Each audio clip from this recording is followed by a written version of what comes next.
Bom, pessoal, hoje eu vou conversar então com o Gabriel Lobato. Nós vamos conversar aí sobre processos de venda.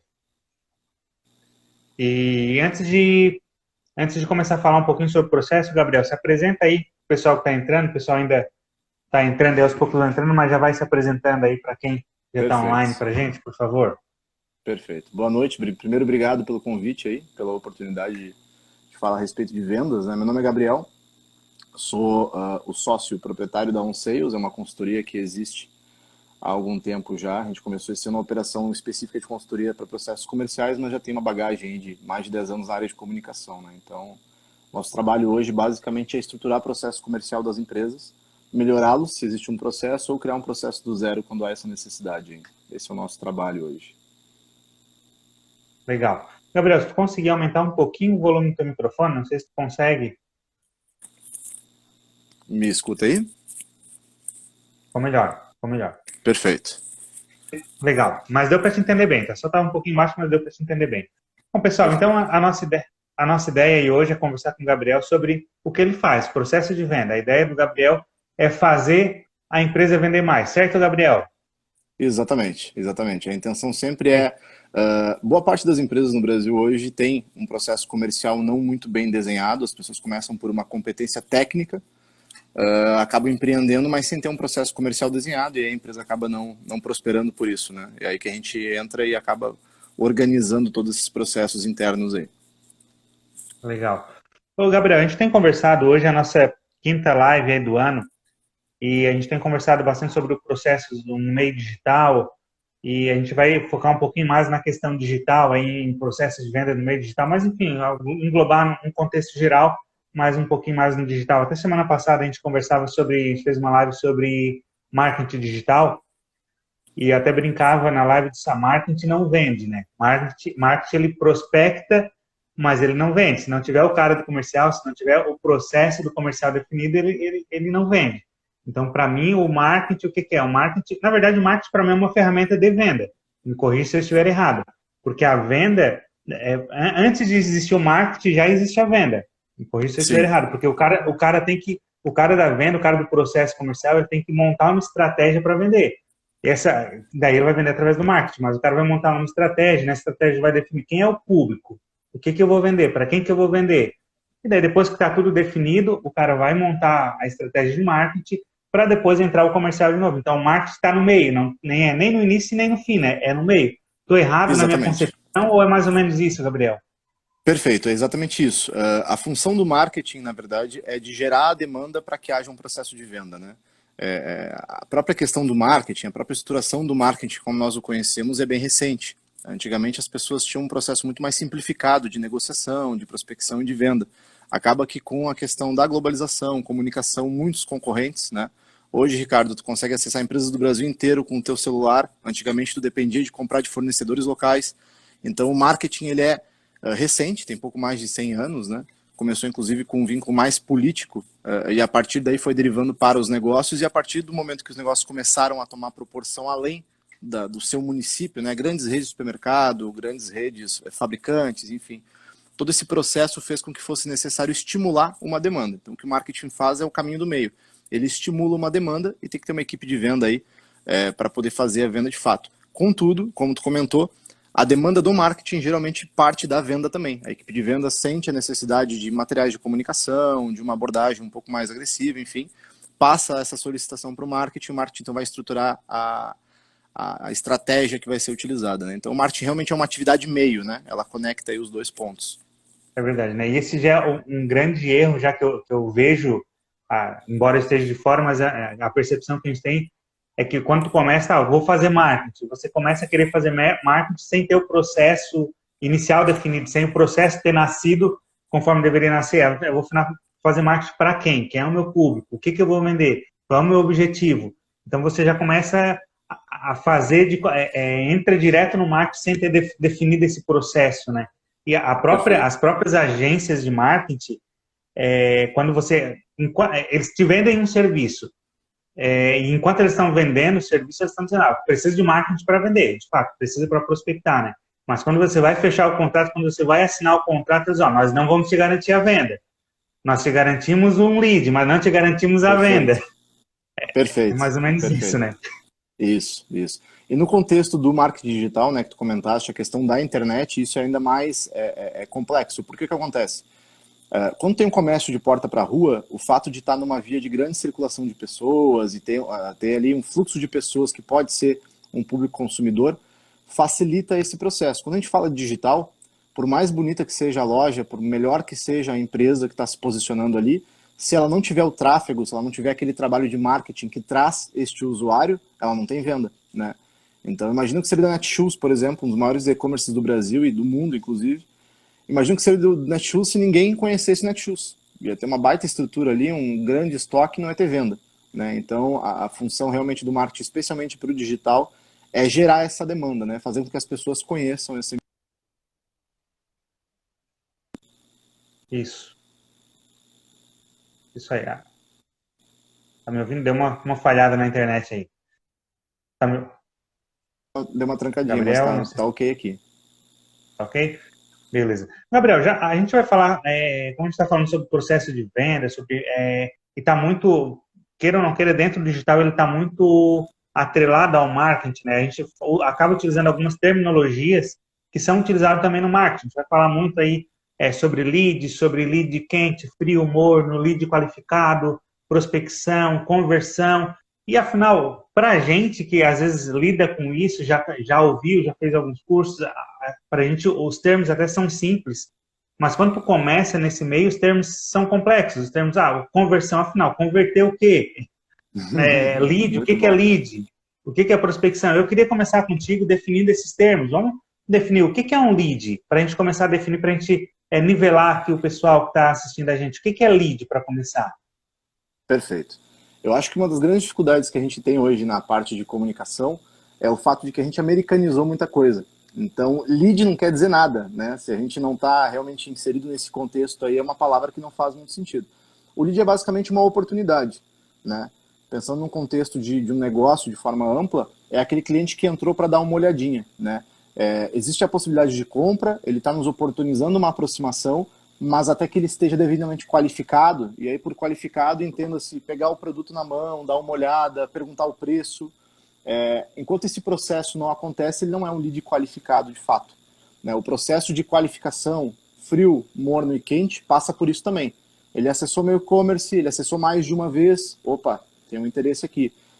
Ele colocou o item dentro do carrinho de compra dele, interessante, ele quer comprar. Talvez ele não tenha efetuado a compra ainda por uma questão financeira, porque não tem um cartão disponível, mas ele está interessado em comprar. E a partir disso, Ricardo, a gente vai qualificando esse lead. Então a gente começa a perceber que ele vai aquecendo, né, sendo aquecido dentro dessa régua, a gente chama de régua de relacionamento com o cliente.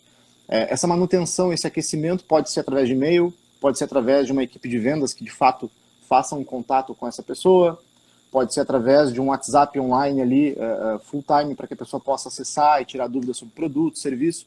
Então essa qualificação basicamente é isso. O lead é uma oportunidade, e como a gente não tem um vendedor físico tratando-se de negócio digital, essa oportunidade tem que ser tratada de forma automatizada, ela tem que ser trabalhada para que vá sendo aquecida.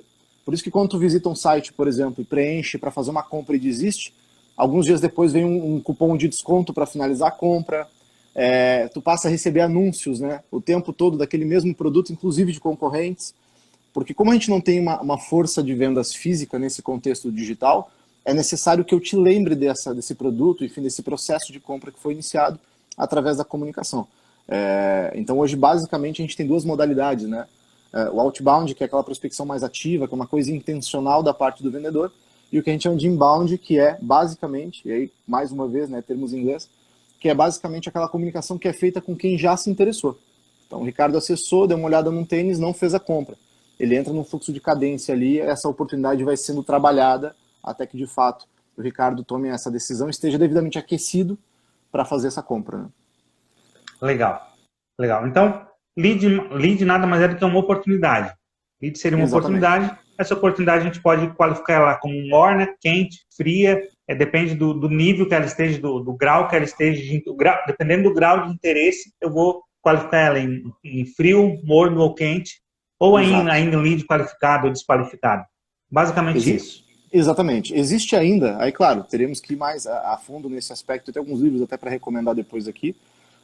Quando a gente fala de lead, tá? Existe inclusive para grandes empresas, a gente está falando de big data, de bases de informação, existe o que a gente chama de lead score, né? O lead score é literalmente uma pontuação, então a gente tem uma pontuação de 1 a 100, de 1 a 1000, depende aí de como vai ser desenhada essa régua pela empresa, e esse lead score ele vai somando pontinhos conforme as interações. Então, para esse efeito, o tempo que tu ficou navegando na página é contabilizado. Vamos ver, o Ricardo ficou 3 minutos só olhando aquele produto, ou ele ficou 10 minutos, ou ele ficou meia hora. Ele compartilhou o link com alguém, ele acessou mais de uma vez, e dessa forma vão se somando pontos e eu vou compreendendo que o Ricardo está mais inclinado a fazer uma compra, né? Então, essa qualificação de lead, aí, de oportunidade mesmo no digital, ela basicamente se dá dessa forma aí. Legal. E o que é funil de venda, Gabriel? Funil de venda. Eu não tenho um funil aqui para apresentar, mas seria de fato um funil, né, uma pirâmide invertida. O conceito de funil de vendas é uma coisa bem antiga, que já existia nos Estados Unidos, a gente incorporou isso para cá na década de 80, 70, 80 e passou a utilizar. É basicamente um processo comercial que é desenhado pensando em pessoas que estão no topo do funil, que é a boca larga, e a base do funil, que é estreita, que é onde as oportunidades de fato pingam, né? Então, fazendo uma analogia com um funil de fato, quem está na superfície é quem tem uma mínima intenção de compra, ou às vezes nem pensa em comprar, né, que a gente chama daquele lead não qualificado, ou topo de funil, que é a pessoa que vai passar a pensar a respeito daquele produto ou serviço que está sendo oferecido. O meio de funil, existem camadas, né? O meio de funil é aquela pessoa que já está consciente de que precisa de um produto, já conhece algumas empresas e está numa etapa de decisão, pensando em qual delas adquirir.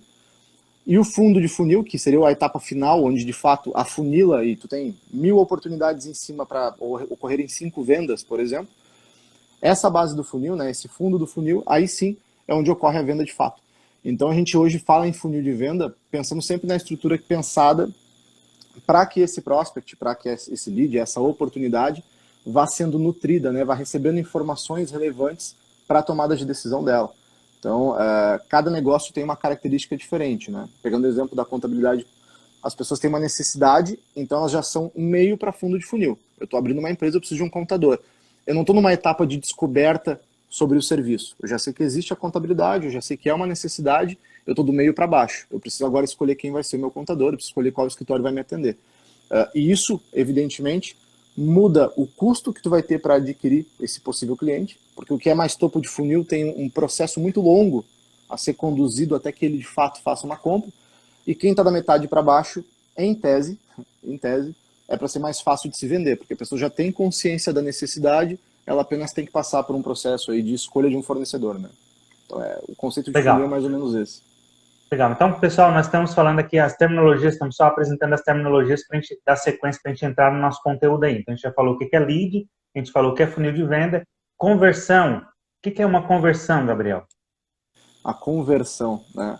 Fazendo um comparativo com uma igreja, nós temos uma pessoa frequentando aquele ambiente, ou quando ocorre uma mudança de visão dela, ela assimila aquilo ali a uma conversão. Trazendo para o contexto de venda, é basicamente isso, né? Estamos nos relacionando, empresa, cliente, até que ocorra de fato um processo de conversão que é, ok, me convenceu, estou devidamente convertido em um cliente, né? Há uma conversão de uma oportunidade para um cliente, em base a isso, né? Quando a venda de fato ocorre.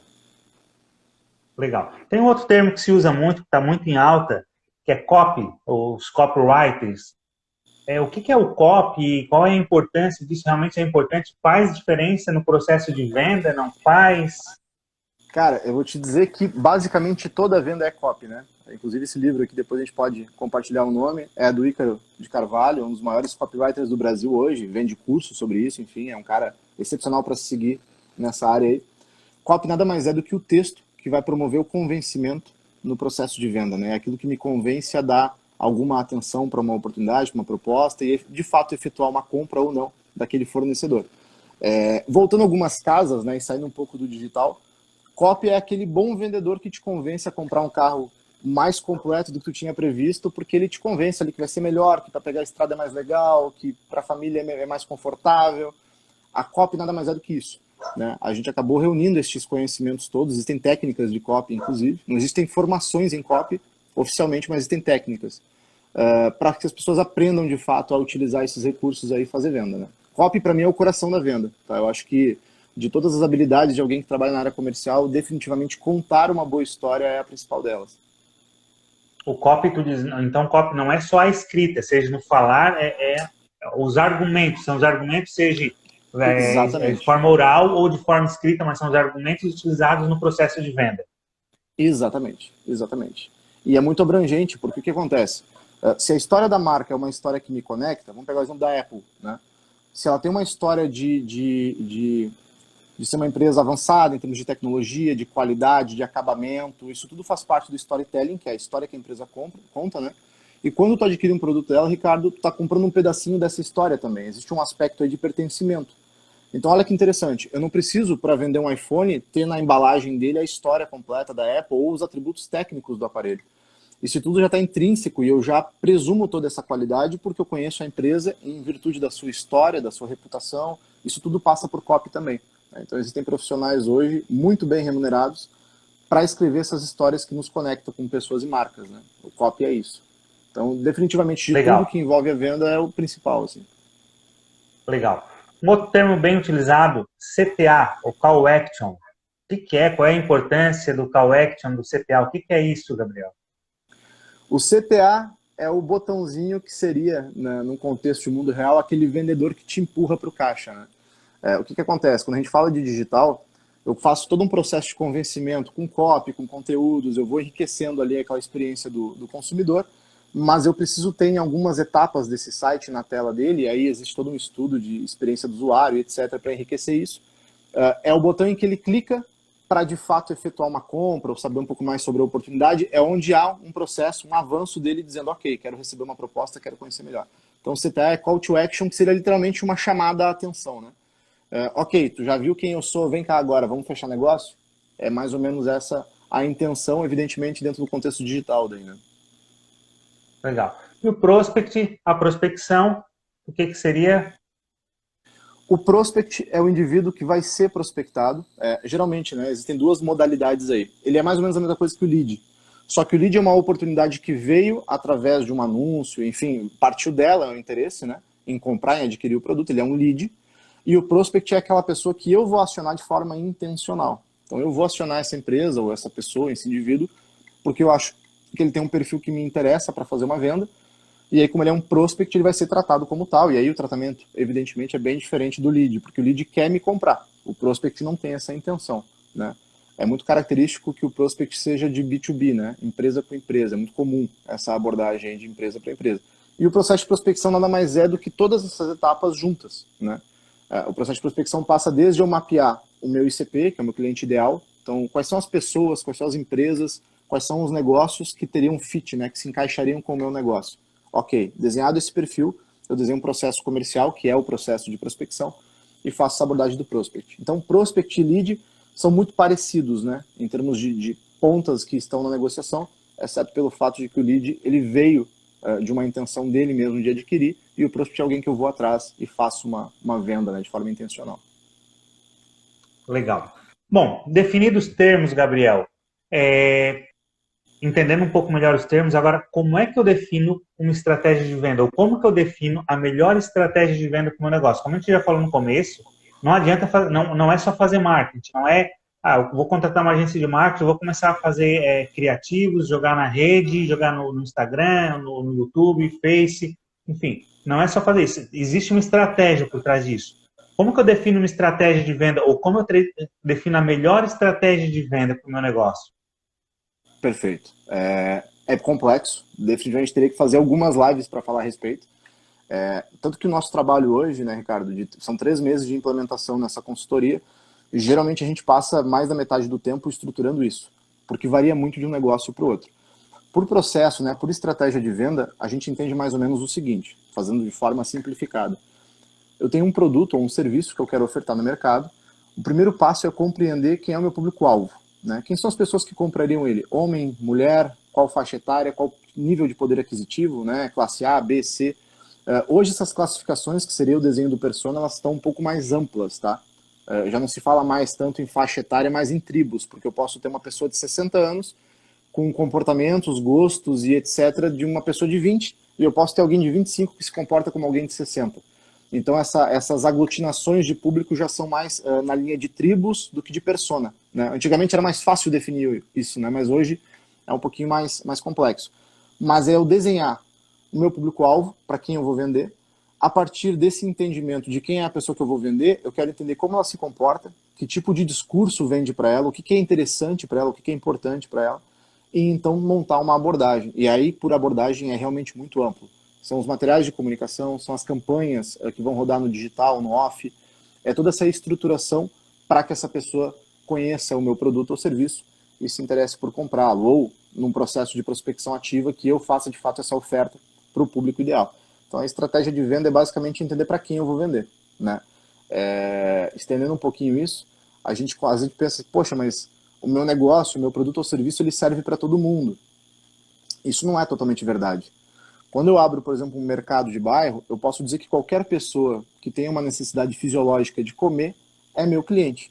Mas isso não é verdade à medida em que o meu mercado tem produtos que são para uma determinada classe social, pelo preço, então o ticket influencia, né? Eu tenho um mercado premium, ele não é um mercado para todo mundo. Ele vende produtos que todos podem consumir, mas o meu nicho a ser explorado não é esse. Na mesma medida que o mercadinho menor, ele talvez não acesse uma fatia de público um pouco mais elevada, né, de poder aquisitivo elevado. Então é muito importante essa questão de desenhar público-alvo, porque isso vai dizer exatamente qual vai ser o formato de comunicação, de posicionamento, como tudo isso vai ser trabalhado para que de fato ocorra uma venda, né?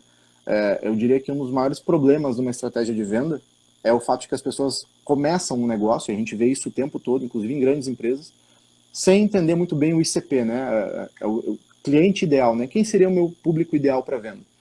E isso é muito complicado, porque tu gasta muita verba, muito tempo, capital humano, pessoas e etc., tentando vender coisas para pessoas que não têm o fit, né? Não tem o encaixe necessário para fazer aquela aquisição.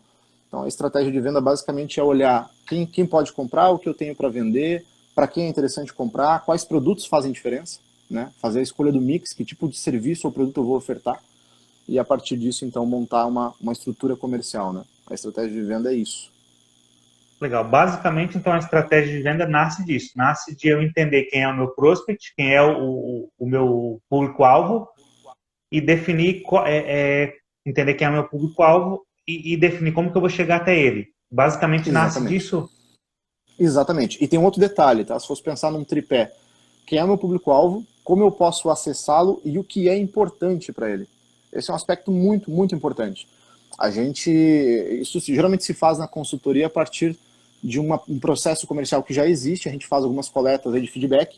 É muito interessante, Ricardo, perceber como existem atributos que às vezes a gente, como fornecedor, não percebe a importância, mas para o cliente é fator decisivo de compra, né? Vou te dar um exemplo prático.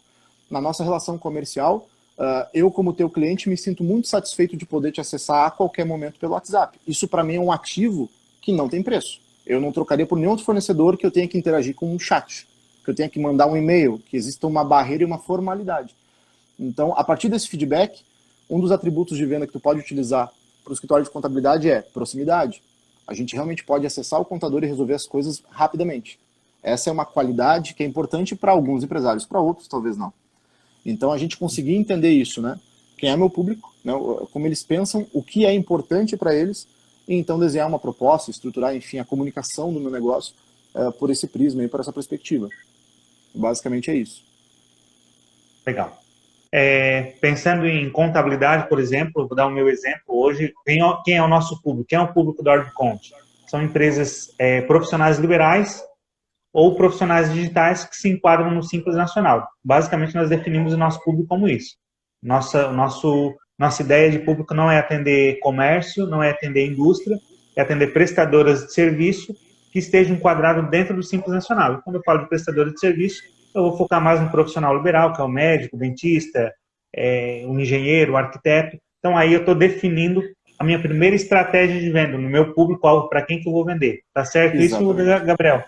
Certíssimo, certíssimo. E Isso isso aí. é assertivo por quê? Porque tu não vai gastar energia com uma empresa que daqui a pouco tem uma estrutura de lucro presumido, que é extremamente complexa de se apurar, cujo honorário daqui a pouco vai exigir que tu monte uma equipe muito maior do que a equipe que tu tens hoje. É muito importante a gente entender para quem a gente está vendendo, porque isso facilita todo o processo, tanto de convencimento e venda, quanto de entrega do serviço, né?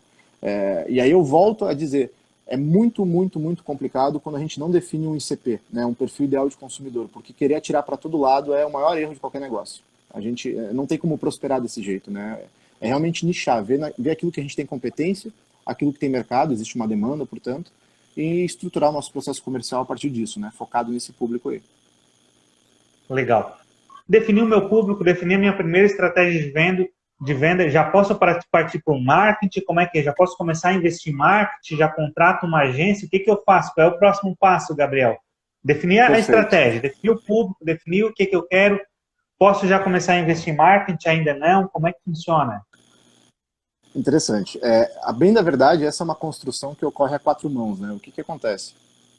Nesse processo de definir público, por mais que o meu comercial, e é muito importante ouvir o departamento comercial, porque ele tem uma expertise de estar na ponta do processo, vendo o que o cliente quer, vendo o que o cliente reclama, poxa, está faltando um mix de produto, eu preciso de preço, eu preciso de prazo melhor.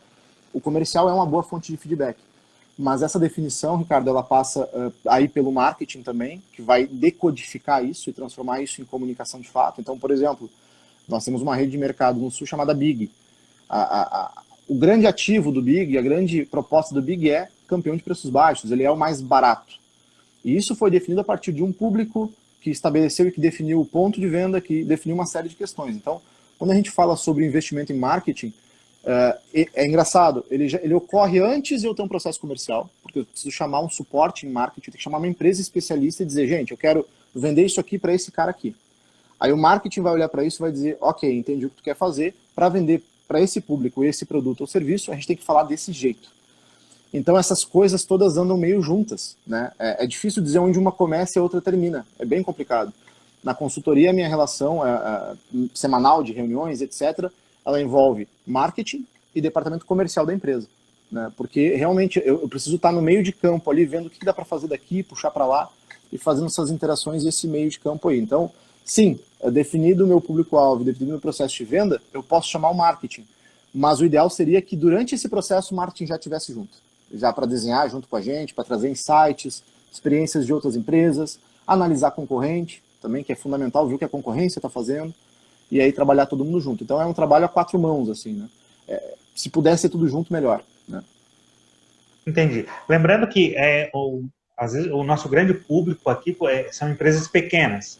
Empresas pequenas que às vezes não tem um departamento comercial, um departamento de marketing, não tem departamento. Às vezes é uma pessoa que faz tudo. O cara que ele faz desde o criativo até o comercial, a venda, o marketing. Então é interessante deixar claro que mesmo esse cara que faz tudo tem um processo, né? O cara tem que começar no processo, alinhar as coisas, ver para quem que ele vai vender, e daí, a partir daí ele vai dar um passo de cada vez, não fazer o processo todo nasce com ele e finaliza com ele, mas ele tem que ter esses processos bem definidos, né? Às vezes isso não é bem definido na cabeça da pessoa que está trabalhando nisso, né, o Gabriel? Com certeza. E uma coisa que é importante também, Ricardo, é a gente pensar que a comunicação e o processo de venda e esse trabalho todo, existem empresas e fornecedores para todos os tamanhos e bolsos, literalmente. Às vezes o cara tem um negócio pequeno de bairro, uma barbearia, por exemplo, né? O cara tá ali sozinho, ele corta, ele anuncia, ele atende, ele limpa, ele faz tudo. Ele comunica, ele faz todo o trabalho. É difícil dizer para ele, entendendo que é um mercado bem concorrido, com um ticket médio mais baixo, que tem que ter volume. É difícil dizer para ele, é capaz de ele ficar até brabo comigo se eu disser que ele vai ter que achar uma agência de marketing, um profissional para estruturar o processo comercial dele e fazer um planejamento. Ele vai dizer, não, cara, eu sei cortar cabelo, é o meu negócio. Mas aí, guardadas as proporções, o que é necessário ele fazer? E existem muitos cursos prontos na internet, tutoriais, mentorias. Ele tem que descobrir como é que as barbearias se comunicam, que tipo de software eles usam para fidelização. Isso tudo também é marketing. E pode ser feito num final de semana por um profissional como esse, né? Eu vou parar um final de semana, eu vou estudar, vou ver vídeo de cara que tem barbearia, como é que ele fez a comunicação dele, como é que ele estruturou esse processo. Venda, por exemplo, nesse contexto, é um bom atendimento.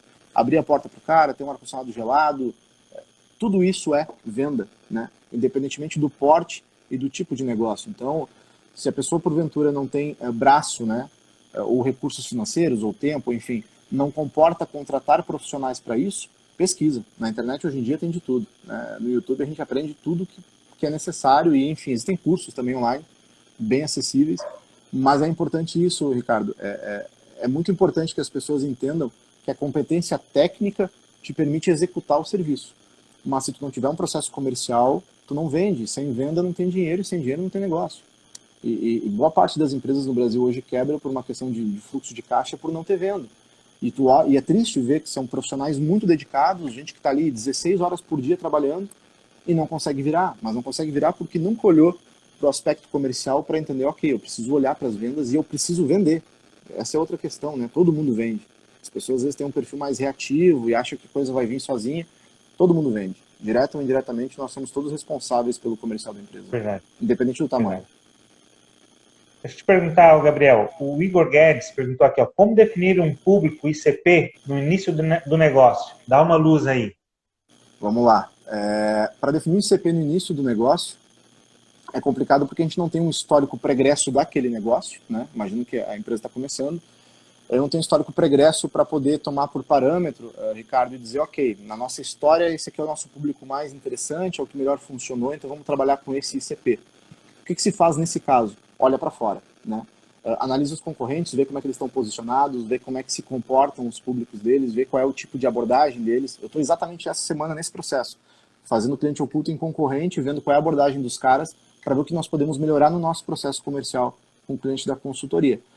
Porque quando não tem um histórico pregresso, né, a empresa não estava constituída ainda, a gente trabalha cegas, né? A gente não tem um processo definido.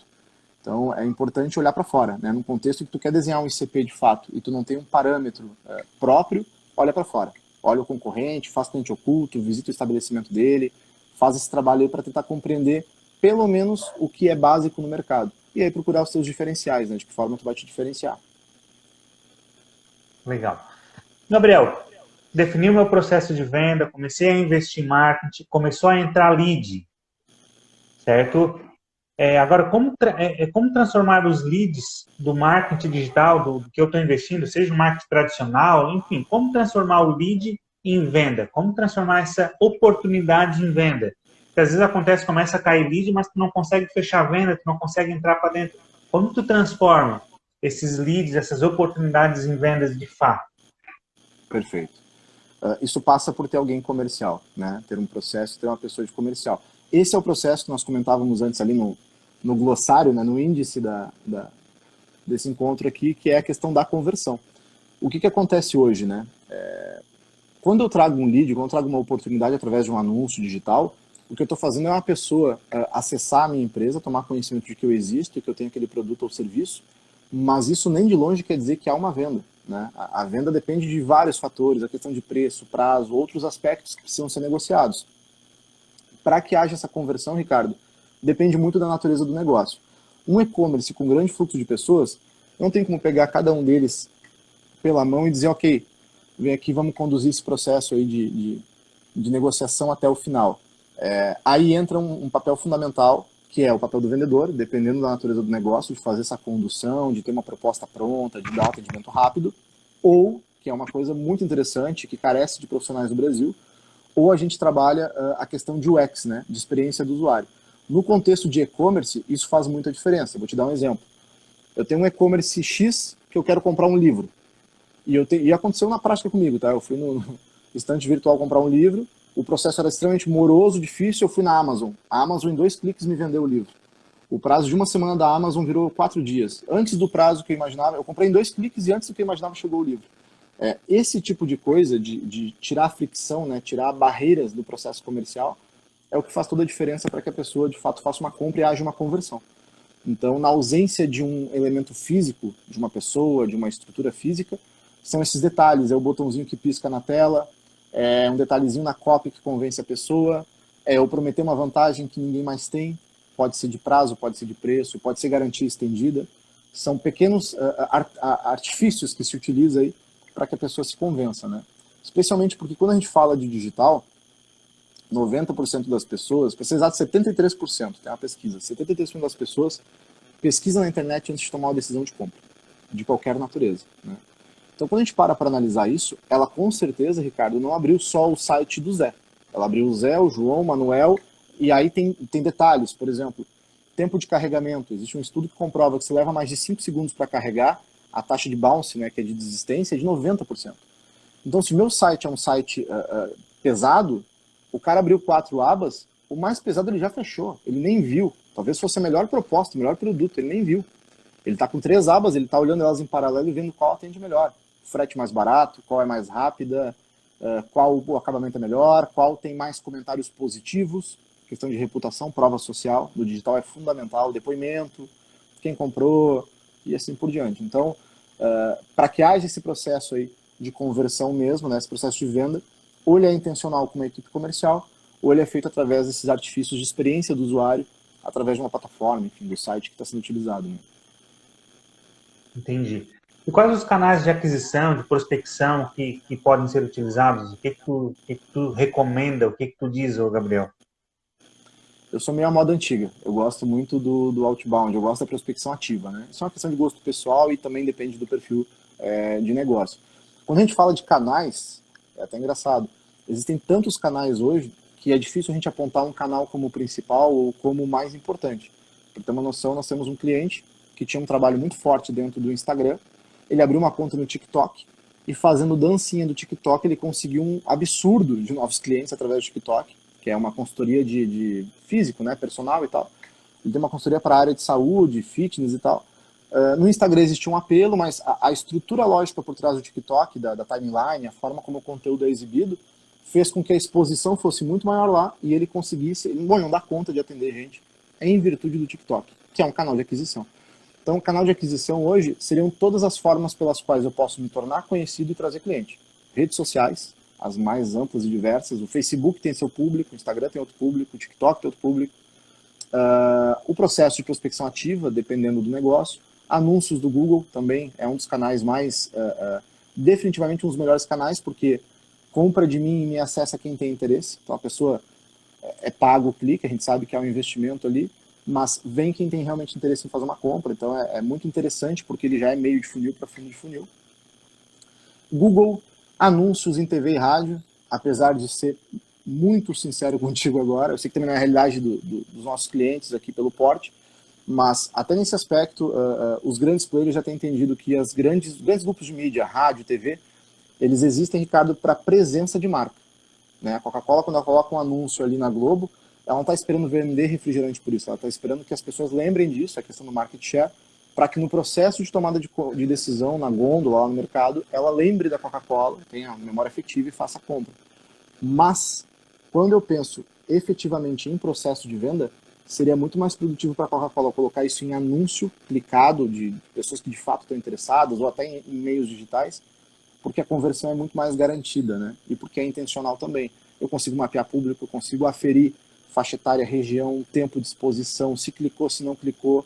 É impressionante. O digital hoje ele permite que através de canais bem específicos a gente consiga entender tudo do público e através desses comportamentos, inclusive antever processos de compra e melhorar essas campanhas, né? Então, existem muitos canais, vai depender do negócio mesmo, né?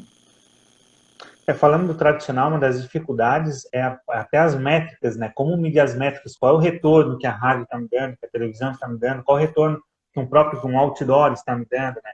Enquanto que eu Exatamente. consigo medir as métricas, seja em rede social, em Google, em YouTube, eu consigo aferir essas métricas e saber o que está me dando retorno, saber o que eu tenho que investir mais, o que eu não tenho que investir mais, né? É uma grande dificuldade, né? Exatamente. Exatamente.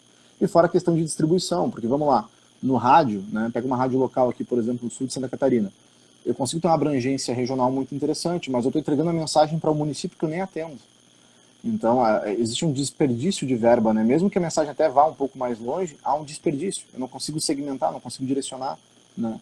Então, realmente, a questão de canais vai depender muito do modelo de negócio.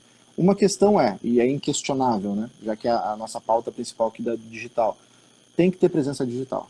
É inconcebível uma empresa não ter um site, é inconcebível não ter uma landing page, é inconcebível não ter um perfil em rede social. A gente sabe que isso demanda tempo, envolvimento, mas simplesmente não existe mais essa possibilidade, né?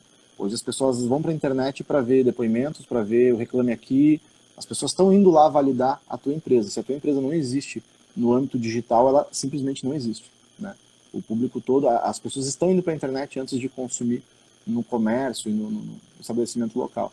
Então, não é mais uma questão se deve estar presente, né? É uma questão de necessidade mesmo, né? Quem não está presente não existe. Essa é a grande verdade. É verdade. Hoje, para se manter, tem que estar presente no digital, não tem mais como fugir, né? A parte do básico ali de ter um Google Meu Negócio bem organizado, bem estruturado, né? Porque hoje, se eu preciso de o que eu preciso, eu vou lá, eu preciso de uma eletrônica. Eu vou pesquisar lá, eletrônica em Araranguá. Ele vai pegar o Google Meu Negócio e vai apresentar quem tem um bom cadastro, uma melhor qualificação. Então, é Exatamente. o básico do básico, começa por um Google Meu Negócio, né? E aí o Google Meu Negócio, ele também, sabe, tem gente que vende esse serviço, né? Tem gente vivendo disso e vivendo muito bem, porque ele chega no pequeno comércio, cobra ali 150, R$ 200 para fazer esse cadastro. Ele produz as fotos, pega os dados do comércio, faz todo o registro, vincula a um e-mail e coloca o PIN, né? Dentro de algumas semanas está ali o PIN do ponto comercial do cara. E é bem o que tu disse agora, bateu a fome na madrugada, eu não sei o que está aberto, eu vou para o Google, vou ver quais estabelecimentos aparecem como abertos naquele horário. Tem que ter telefone, tem que ter um perfil no Instagram para eu ver foto da comida que eu vou pedir, ou enfim. Então, realmente, é básico do básico do básico, né? E muita gente não tem. Né? Falando de anúncio pago mesmo, de tráfego hoje, menos de 2% das empresas no Brasil fazem tráfego pago. Isso é nada, né? Existe um universo gigantesco de possibilidades aí para os outros players fazerem anúncios ou ter alguma presença digital, né? Então, é bem Legal. importante pensar nesse canal aí. Gabriel, falando ainda de processo de vendas, estruturei a estratégia, montei a estratégia, comecei a investir em marketing, começa a cair lead, os leads estão entrando ali na boca de funil, tá no funil, tá correndo. Como é que é o processo de qualificação desse lead? Como é que eu consigo Perfeito. qualificar um lead? Perfeito. O que é importante entender em termos de qualificação de lead, tá? A qualificação de lead nada mais é do que eu agregar uma nota dentro dessa oportunidade, desse contato, enfim, dessa oportunidade que apareceu, eu defini uma nota. Pode ser de 1 a 5, 1 a 10, 1 a 1000, a gente que define. E definir escalas, Ricardo, do que vai pontuar a favor ou contra essa oportunidade aí para ela aquecer ou esfriar na minha relação com ele. Quando a gente fala de qualificação de lead, para simplificar esse processo e para eu entender o todo, é muito importante eu entender o meu ciclo comercial. O que é o ciclo comercial? O processo de tomada de decisão na contratação, vou pegar exemplo de novo do escritório porque é latente para a gente aqui e as pessoas se relacionam com isso o tempo todo, quem tem negócio, né?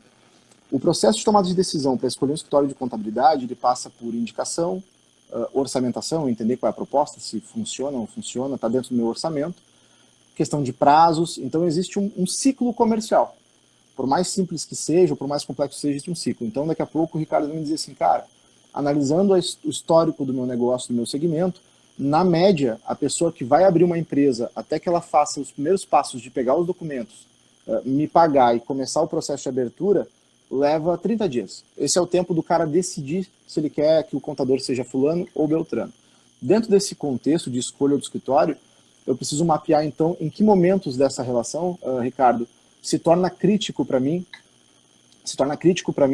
estabelecer pontos e pontos de inflexão e aspectos de comunicação e negociação para fazer essa qualificação. Então, eu poderia dizer, por exemplo, no teu caso, que na primeira apresentação eu explico os aspectos positivos do meu negócio, diferenciais competitivos. Depois disso vem a questão de preço, e aí ele vai comparar com outros fornecedores. E nessa régua de relacionamento, até que haja de fato uma venda, eu poderia ter um e-mail mandando para ele com empresas do mesmo segmento que ele, dizendo, olha só, para esses caras que fazem a mesma coisa que tu, eu já fiz XYZ. Dias depois, eu poderia ter no WhatsApp para ele dizer, cara, lembrei de ti hoje, queria te mandar o contato do fulano, do beltrano, do ciclano, que também são dentistas, como você, e eu acho que seria legal tu validar com eles a qualidade do meu serviço. Então, tudo isso é qualificação do lead. E perceba que não precisa ser uma coisa complexa, com um sistema, são apenas rotinas comerciais.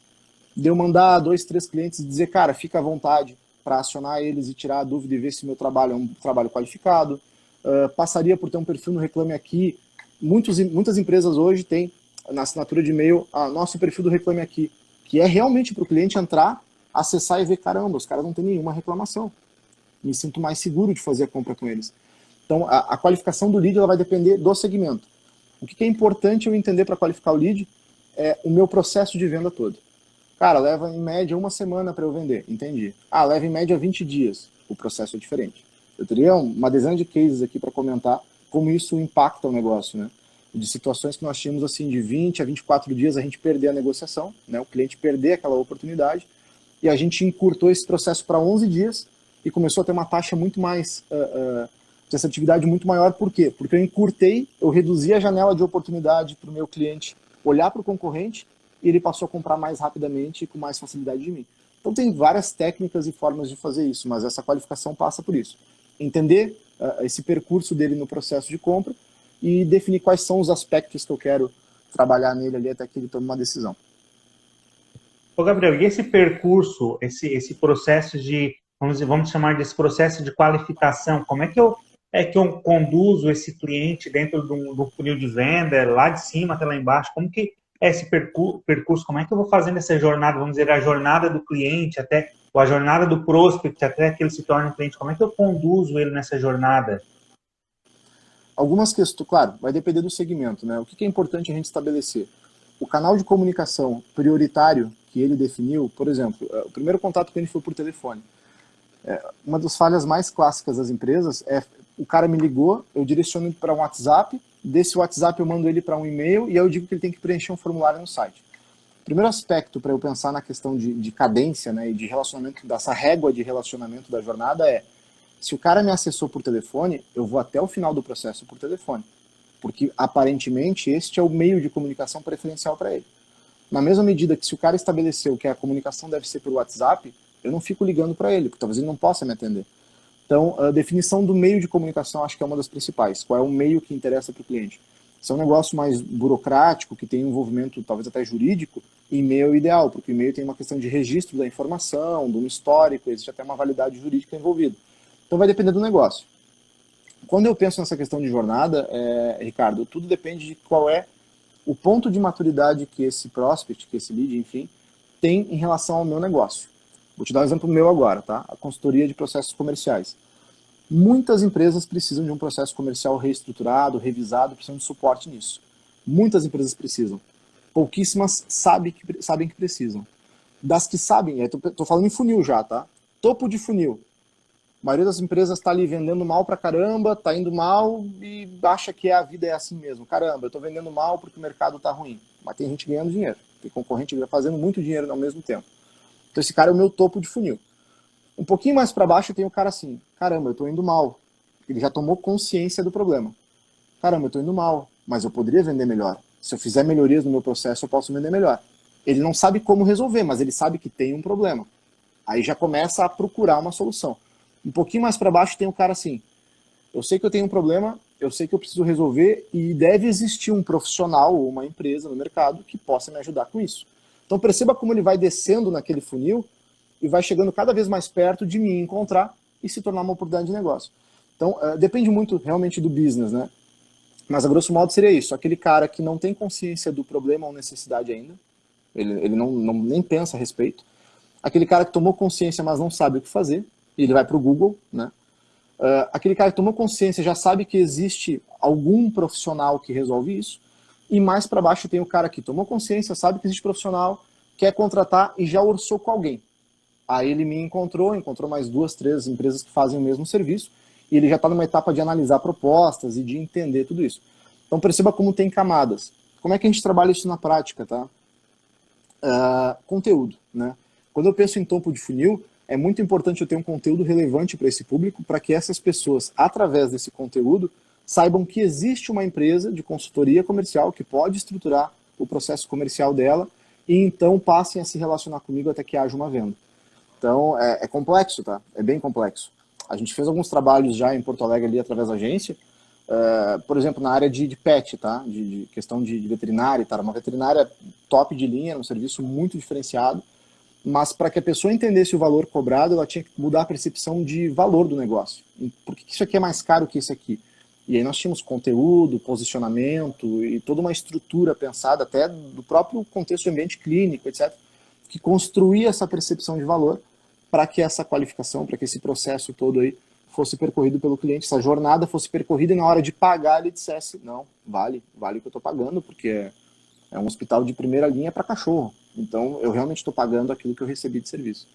Então, é bem complexo. E isso é parte também do processo de desenho, né, dessa estruturação comercial. Onde é que esse cara está passando até chegar à minha empresa, né? E tudo isso se desenha lá no início do projeto. Como é que funciona, Gabriel? Quando tu começa a montar o teu projeto de venda, o teu planejamento, tu desenha todo esse processo, desde como que eu vou, quem é o meu público, como a gente começou conversando lá, quem é o meu público, como que eu vou chegar nele, como que eu vou definir as minhas campanhas de marketing, como que vai ser o meu funil de venda, o que que vai acontecer na base, no topo do funil, meio do funil, até chegar lá na hora no final do funil mesmo. Isso tudo eu defino lá no começo, toda a própria jornada do cliente, quando ele caiu no funil, eu já defini isso lá no start do projeto. Exato. O que acontece, tá? É um trabalho de 3 meses, e sendo muito franco, se fosse condensar ele, dava para fazer em 2 semanas. Né? Eu estendo para 3 meses, não é para agregar valor e fazer parecer mais caro ou mais valorizado do que é, mas é porque existe um processo de aprendizado muito claro e muita refação. Tá? Então, indo para a prática. Primeira etapa que nós abordamos, Ricardo, é a questão do diagnóstico. Eu chamo de diagnóstico por quê? Porque seria como um médico, por exemplo, que tu visita com um resfriado, chega lá, o cara vai te dizer se é uma gripe convencional, se é daqui a pouco uma sinusite, se é uma alergia, ele vai te dar um diagnóstico. Uma vez que a gente tem esse documento diagnóstico, são quase 30 páginas, né, a gente analisa contexto nacional daquele segmento, contexto regional, concorrentes diretos, análise SWOT, né, forças e fraquezas, oportunidades, insights sobre o negócio, enfim, a gente mapeia tudo aquilo ali e diz, ok, essa tua tosse é uma tosse alérgica. A partir do momento que eu tenho um diagnóstico, Ricardo, existem muitos remédios na farmácia que resolveriam esse problema. E na área da consultoria também. Eu posso ter um vendedor externo, eu posso ter um vendedor interno, eu posso ter um SDR, que é um cara que aquece contatos, ou eu posso fazer só Google Ads, porque a empresa é totalmente remota e não quer ter equipe presencial. Eu tenho muitos remédios possíveis. Então, etapas desse trabalho. O diagnóstico, onde eu te mostro e digo, cara, o teu problema é esse aqui. E aí a pessoa tem que validar isso comigo. Ela aprova, né? Geralmente a prova é de primeira, às vezes tem revisão. Não, Gabriel, legal, o que tu enxergou é o que eu enxergo também, o nosso problema é esse. Beleza. Bom, na minha farmácia eu tenho estes remédios aqui. Cada um tem um preço diferente, um jeito diferente de implementar e um tempo diferente de tratamento. E aí nós começamos o tratamento. Então, por exemplo, fiz o diagnóstico, eu vou olhar o site do cliente. Vou olhar o site dele, tá, legal, vamos ver. Esse site não está me dizendo nada com nada. Como a maioria dos sites hoje não dizem nada com nada, né? Porque o pessoal desenvolve o site para ter uma presença digital, mas não há um processo de diferenciação. Então, na verdade, tu abre um monte de site, é tudo igual. Né? O texto, missão, visão, valores, é tudo igual. Todo mundo fala a mesma coisa. Então, beleza, vamos revisar isso aqui. Copy. Vamos pensar um texto que tenha a nossa cara. Vamos pensar no que é importante para o nosso cliente. Né?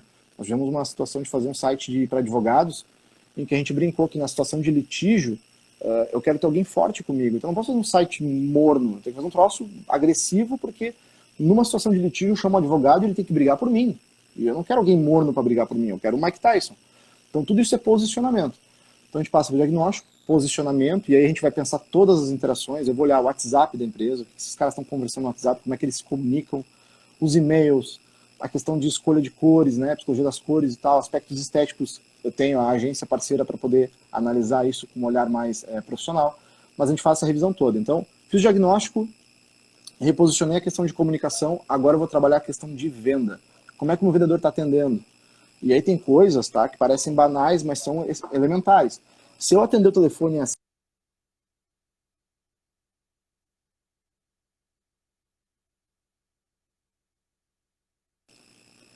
Voltou? Eu recebi uma chamada aqui. Voltou. Perfeito.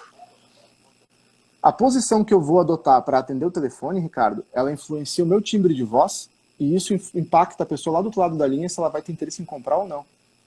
Então, tem questão de postura, tem questão de script, tá? Nós estamos desenhando agora, por exemplo, um script que tem cada um dos canais possíveis, WhatsApp, todos os canais possíveis e desdobramentos. O cliente me disse que quer, ok, disse que não quer, peço indicação. Pedi indicação, ele disse que não tem indicação, pergunto se posso botar no meu fluxo de e-mails para retomar no futuro. Tudo isso é script e é processo de venda. E aí, quando eu falo que são 3 meses, por quê? Porque às vezes a gente faz e bota tudo fora e começa tudo de novo, porque não deu certo. A gente vai revisando e vai ajustando. Então é um processo de aprendizado constante, né?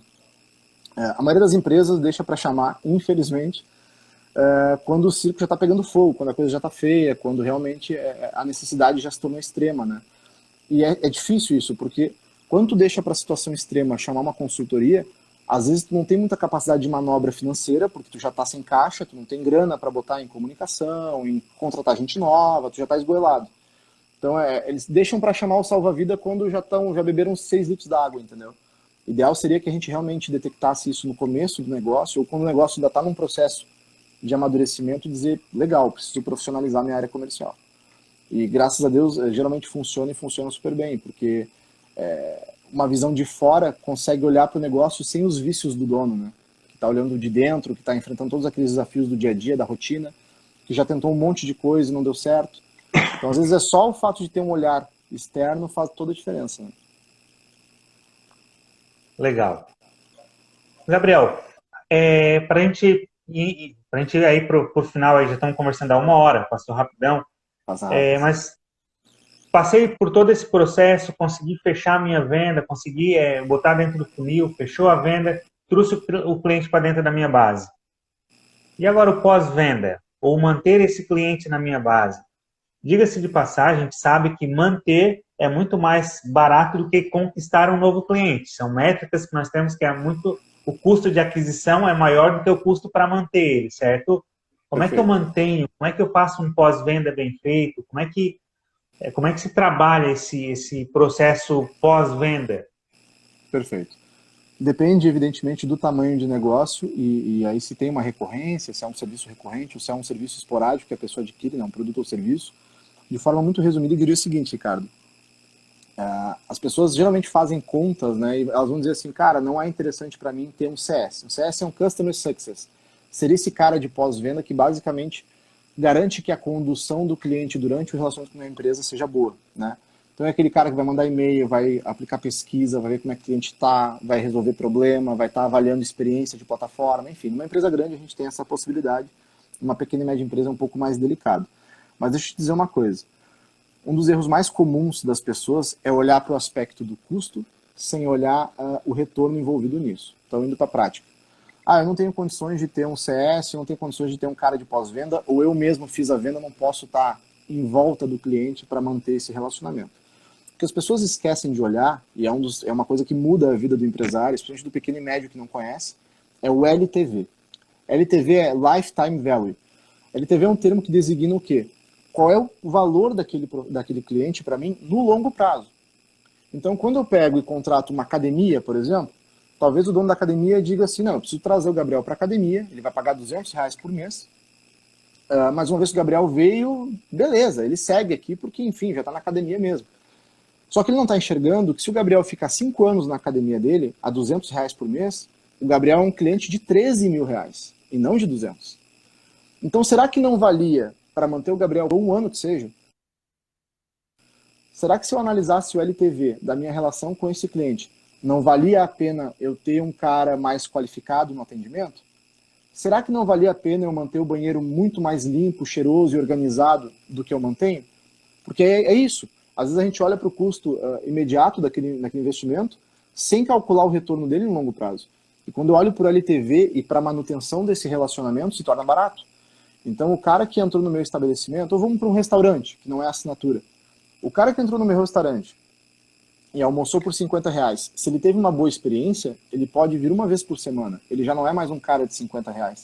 Ele é um cara de R$ 2.400 no ano. Eu preciso olhar sempre o LTV. Quando eu olhar para o LTV e entender a vida útil desse cliente comigo, vai fazer muito mais sentido investir em softwares melhores, em equipe melhor, em relacionamento mesmo. Né? Porque, como tu comentaste, é muito mais barato manter o cara na base do que trazer um novo cliente, sem dúvida. É legal. O ECAC é muito maior do que o custo de mantê-lo.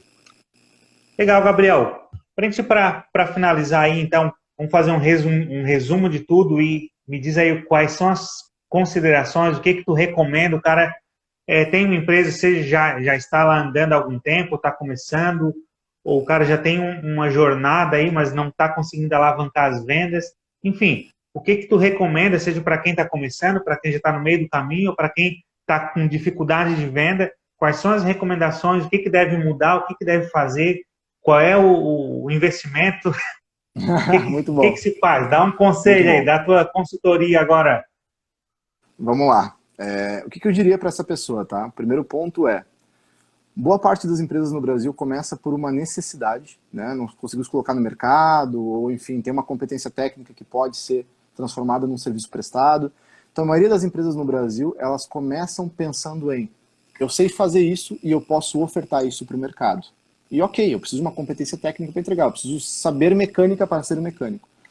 Todas as empresas no Brasil, com raríssimas exceções, pecam no aspecto, ok, eu sou um ótimo mecânico, mas eu não sei vender, eu não penso em vendas e acho que os clientes apenas vão aparecer. Então, minha primeira dica seria, independentemente de que momento está o teu negócio, se ele começou na semana passada ou se ele já tem 10 anos, olha para o teu time comercial, para a tua força de venda, seja individual, seja um time, olha para o concorrente e não arruma desculpa. Eu acho que é meio duro isso, mas o mercado ele nunca foi fácil. Eu preciso olhar para o meu concorrente e ver o que ele está fazendo de diferente. E entender, inclusive, o que não me serve. Daqui a pouco ele tem uma abordagem diferente, uma estrutura de custos diferentes que não é interessante para mim, mas eu preciso olhar para o outro e preciso dar atenção para o meu processo comercial. Quanto mais cedo isso ocorrer, melhor, né? Porque o caixa, né? E aí vem uma segunda lição que é, caixa resolve tudo, caixa é rei. Se eu estou vendendo, Ricardo, por mais que eu tenha desafios de equipe, de produto, de reposição de estoque, eu posso ter um monte de desafio de gestão no meu negócio. Se eu estou vendendo e está entrando dinheiro, eu resolvo.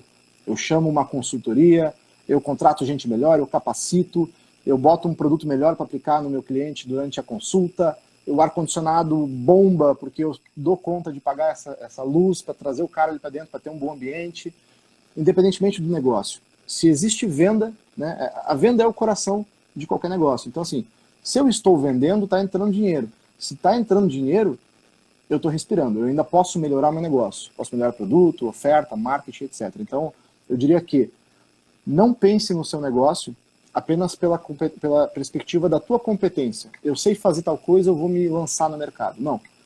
Pensa se a forma como tu está te lançando no mercado é a forma como a pessoa que adquire o teu serviço, a volta longa. Pensa se a forma como tu te lança no mercado é precisamente a forma como a pessoa vai querer adquirir aquele produto ou serviço. Se ela enxerga valor no que tu está oferecendo. Acho que essa é a grande questão mesmo. E procura ajuda, né? Existem entidades como o Sebrae, tem muita coisa online também muito interessante para se utilizar. Existem empresas de consultoria como a OnSales, a gente faz esse trabalho também para pequenos e médios negócios, já fez para empresas aí de um porte bem considerável. E não se assuste. Eu acho que quando a gente olha, né, de dentro para fora, participando aí de conselho diretivo, de estar com diretores de empresa, vendo os números, né, a gente tem acesso a gráfico, acesso a resultado, tudo. A grande verdade é a seguinte: tá todo mundo correndo muito, tá todo mundo lutando muito, cada venda é uma conquista, seja a tua empresa uma rede de concessionárias ou a lojinha do bairro, tá todo mundo lutando muito. O que diferencia os grandes dos pequenos é só o tamanho do problema. É só o tamanho do problema. Todo mundo tem problema, todo mundo tem dificuldade na área comercial e todo mundo tem algo a melhorar na área comercial. E não espere a coisa ficar crítica para tentar melhorar, né? Eu acho que essa é a questão. Enquanto ainda está dando certo, enquanto as coisas ainda estão funcionando, já começa a flertar com isso. Capacitação de equipe, sempre, sempre, sempre, sempre. No recrutamento de um vendedor, aprecie mais a competência dele como vendedor. Isso é muito importante, tá? Vai contratar um vendedor? Foca na habilidade comercial dele e não no conhecimento técnico que ele tem do produto. O conhecimento técnico se adquire. Ele vai aprender tudo sobre trator, ele vai aprender tudo sobre maquinário pesado, sobre papel, sobre qualquer coisa. Conhecimento técnico sobre produto é fácil de treinar. Difícil é achar gente resiliente. E venda é resiliência. É o cara tomar 10 não e continuar com um sorriso na cara. É o cara fazer 50 ligações e na última ação do dia o cara, legal, me manda uma proposta. Venda é isso. Então é muito mais uma questão de forma de enxergar o mundo e de postura diante da vida do que de conhecimento técnico. O bom vendedor é o cara que apanha, apanha, apanha e levanta de novo. Então, na hora de montar um time comercial, tenta pegar gente já com bagagem, é interessante também, mas valoriza muito isso, né? Resiliência, gente que realmente está a fim de aprender, e porque produto se aprende, produto, serviço, enfim, essa parte técnica se aprende. Valoriza realmente essa competência e essa habilidade de apanhar e continuar de pé, né? Que é o mais raro hoje em dia. As pessoas realmente não... É frustrante tu fazer 50 ligações e não fechar negócio, né? Mas tem gente sendo paga para isso e tem o cara que vai fechar e vai fechar um baita negócio. Então, seria uma competência a se utilizar. Pensando aí na área comercial, eu diria que é isso. Eu acho que recrutar gente boa, se não tem gente boa, aprenda a vender. Não tenha vergonha de vender. Acho que, cara, tem um livro muito bom até para recomendar, não existe versão em português, mas esse livro aqui, ó, Cell Sold, tem um outro desse mesmo cara que não está aqui comigo agora, depois eu posso te passar para recomendar o pessoal. Está em português, que é 10x 10x, que é do Grant Cardone. A venda, muita gente tem medo de vender porque fica constrangida, porque acha que está empurrando alguma coisa para o outro, porque se sente humilhada, enfim, né? Historicamente, a gente sempre olhou para a profissão de venda como sendo um recurso de quem não deu certo em nada. E eu falo isso com muita tranquilidade porque poucas pessoas escolheram deliberadamente ir para a venda. Eu fui indo para a venda por conta do meu negócio e fui vendo que ali funcionava bem e que aquilo me agradava. Mas é muito importante entender o seguinte: se tu tem um produto ou serviço que é relevante, que melhora a vida das pessoas e que vai ser bom para ela, tu não está empurrando nada, tá fazendo um favor, tá ajudando ela a resolver um problema dela. Se tu tem um restaurante e a comida é boa, o atendimento é legal e a cozinha é show, é organizada e é limpa, então tu promover isso, vender isso e ser intencional na venda, não é pedir favor, não é passar vergonha. É basicamente tu colocar no mercado um produto ou um serviço muito bom e dizer, cara, eu quero que tu faça uso disso aqui. E o mesmo vale para qualquer outro tipo de serviço. Então, uma das teses desse livro que eu acho sensacionais é: o primeiro cliente de qualquer negócio é o próprio dono e a sua equipe. Eu preciso estar comprado, né? Eu preciso estar realmente, não, legal, o que eu ofereço é importante, é relevante. Porque daí na hora de vender, tu vai ser muito mais sincero. Porque tu acredita e confia naquele produto. Ou serviço, enfim. Né? Então é isso, confiar no teu produto, achar gente boa para trabalhar, achar gente que está disposta a apanhar, apanhar, apanhar e seguir em frente. Venda é isso, né? Não, nunca foi fácil e nunca será fácil. Qualificar a equipe, tem muita coisa online hoje em dia para qualificação de equipe. E é isso. Acho que. E não deixar para a última hora, né? Todo mundo vende, todo mundo precisa vender. Não deixar chegar no fundo do poço, né, Gabriel? Exatamente. Quando não tem mais fôlego, pedir uma corda já não adianta mais, né? Para puxar do poço já não vai mais. Legal, Gabriel, legal, cara. Cara, aí, para te contratar, como é que faz? O pessoal que quer contratar a consultoria aí do Gabriel, quer contratar um Salles para fazer uma consultoria, como é que entra em contato contigo? Como é que é a abordagem? Como é que funciona? Perfeito. Bom, para entrar em contato comigo pode ser através de rede social, ou pode pegar o número de algum parceiro, uma indicação, enfim. A gente bate um papo. Primeiro eu entendo qual é o negócio do cliente, bate um papo sem nenhum compromisso, para entender qual é o negócio dele, para ver também se tem fit para o meu negócio, né, para a consultoria, ver se eu posso ajudá-lo de fato. Tem algumas naturezas de negócio que a gente não tem muita gerência. Negócios de rede, por exemplo, franquias e tal, a gente não tem muita maleabilidade, porque isso tudo já vem de diretrizes superiores, então dependendo do negócio a gente não consegue atender, mas a gente faz um briefing no começo, conversa, entende o contexto dele, vê como pode ajudar e faz o orçamento. O orçamento é baseado em hora, né? Horas de envolvimento. Então eu faço uma estimativa aí do envolvimento que vai ter e a gente faz esse orçamento e parcela, isso é muito tranquilo, a gente viabiliza esse negócio. O trabalho é feito presencialmente também virtual, então teremos dias de imersão dentro da empresa do cliente, entendendo o processo dele, vendo o comercial. É importante que ele esteja disposto a abrir números e informações confidenciais. A gente tem termo de confidencialidade no contrato, porque eu preciso olhar a realidade do negócio para ver o que a gente pode fazer, que margem a gente tem para mexer, como é que a gente pode estruturar isso aqui, que produtos não faz sentido a gente ter no mix porque não está vendendo. Então, todo esse trabalho aí envolve alguns encontros presenciais e online. Hoje eu estou em Santa Catarina, mas atendo clientes no Rio de Janeiro, cliente em Porto Alegre, clientes locais também. Remoto, quando eu estou lá, visito presencialmente, é muito tranquilo essa condução. E vai depender realmente, o tamanho, né, do projeto e o valor vai depender realmente da complexidade do desafio imposto ali. Mas não é caro não. E quando a gente considera o resultado que pode se ter em vendas, aí se paga bem rápido. Então, estou aberto aí para quem tiver qualquer dúvida, me convida para um café. Às vezes tem coisas que a gente... Às vezes numa troca de ideias, tu acaba passando informações para o cara que vão ser relevantes para ele. Para mim já valeu, porque ele vai estar satisfeito e vai poder indicar outro cliente. Mas não sofra sozinho, né? A grande verdade é que todo mundo pinta um cenário de maravilha, de que está prosperando e vendendo, e a gente sabe que nos bastidores é desafiador mesmo. Tá todo mundo matando um leão por dia, então não mata sozinho, né? Chama ajuda aí que a gente vamos junto para cima desse leão aí. Acho que esse é o recado, assim. Legal, Gabriel. Gabriel, muito obrigado aí por ter aceitado o nosso convite, por ter batido esse papo com a gente, também conversando há 1 hora e 15 minutos já. Foi Caramba, show de bola. E valeu, mais uma vez, brigadão. E vamos para a próxima. com certeza. Beleza? Ricardo, obrigado pelo convite, obrigado pela oportunidade aí.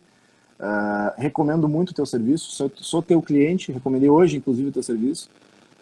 Acredito que boas empresas precisam se conectar e também fomentar e estimular isso, né? Então, parabéns pela iniciativa, né, cara? É um tempo para organizar isso, para fazer os convites, para pensar na pauta.